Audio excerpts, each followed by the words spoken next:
What are you doing this weekend? I'm going to the movies with a friend. How about you? I'm not sure yet. Well, did you want to go see a movie with me? What movie are you going to see? I'm not sure yet. Is there something you want to see? There's nothing I can think of. So, did you want to go? No thanks, maybe another time. Okay, sounds good. Do you know what you're going to do this weekend? I'm going to see a movie with a friend of mine. What about you? I don't know. Would you like to see a movie with me and my friend? Do you know what movie you're going to watch?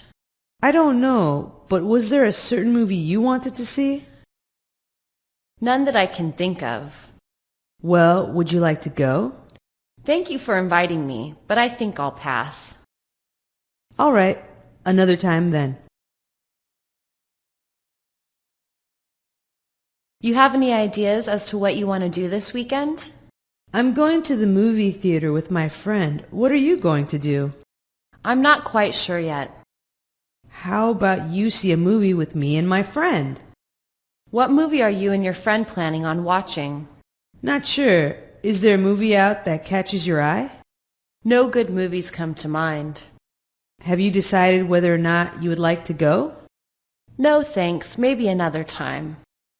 For sure, another day.